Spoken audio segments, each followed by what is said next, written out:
quelques années maintenant, je suis à la retraite et je peux donc me consacrer à cette ville qui est ma ville, dans laquelle d'ailleurs je suis élu maintenant depuis 37 ans.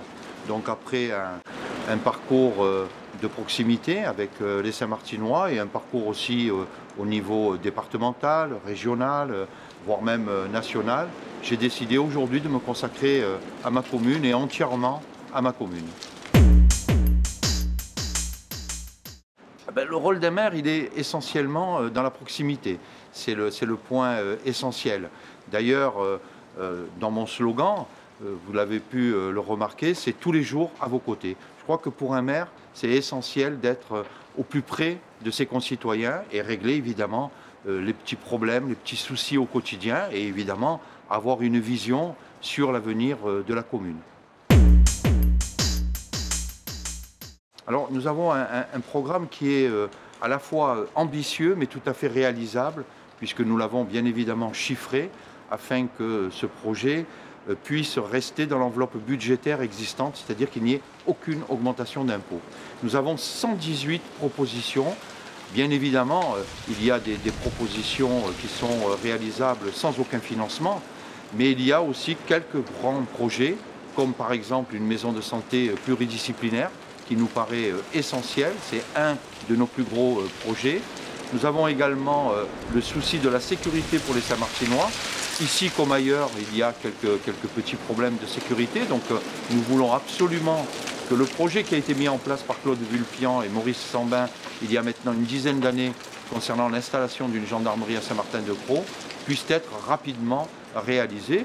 Et ce projet-là, nous prenons l'engagement de le faire réaliser par le conseil départemental avant la fin 2020. Dans le domaine des seniors, nous avons un projet d'une maison du bel âge.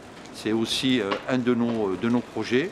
Voilà, nous avons comme ça quelques gros projets. Maison de santé pluridisciplinaire, maison du bel âge pour nos seniors, sécurité avec notre gendarmerie et évidemment avec plus de policiers municipaux. Mais nous avons aussi un tas de petits projets que les Saint-Martinois pourront découvrir à travers notre programme. C'est une commune qui serait à la fois apaisée, puisque aujourd'hui il y a quand même des petites tensions, notamment avec nos partenaires institutionnels. Donc il faut arriver à apaiser ce qui peut être essentiel pour les Saint-Martinois, c'est-à-dire de bonnes relations avec nos partenaires institutionnels et financiers. Donc ça, c'est un point important. Au-delà de l'apaisement au niveau de la commune, il faut bien évidemment prévoir l'avenir de Saint-Martin pour nos jeunes. Moi, je vois une ville qui revienne un peu vers l'écologie, c'est-à-dire qu'on ait toujours cette pensée, dès que l'on construit, dès que l'on fait quelque chose, de savoir comment on peut écologiquement, comment dirais-je, réaliser notre projet. C'est pour moi un point essentiel. Et puis une commune qui grandit tranquillement. Il ne faut pas aller trop vite. Aujourd'hui, l'urbanisation de cette ville est galopante et elle pose un certain nombre de problèmes. Il faut réguler tout ça et avoir une urbanisation rassurante pour les Saint-Martinois. Je crois qu'il faut que les électeurs nous fassent confiance. Le renouveau que je propose, ce n'est pas le chaos. Il n'y aura aucune suppression. J'entends par-ci, par-là qu'on va supprimer ceci, on va diminuer les subventions. Tout ça est totalement faux. Il faut que les électeurs me fassent confiance. Ils me connaissent depuis très longtemps. Je suis sur cette commune depuis maintenant un demi-siècle, élu depuis 37 ans.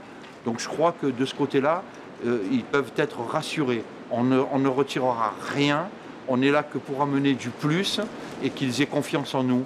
Il faut qu'ils sachent également qu'il y aura un seul tour le dimanche 15 mars, puisqu'il n'y a que 2 listes, il n'y aura qu'un seul tour. Donc ils aillent voter le 15 mars pour l'avenir de notre commune.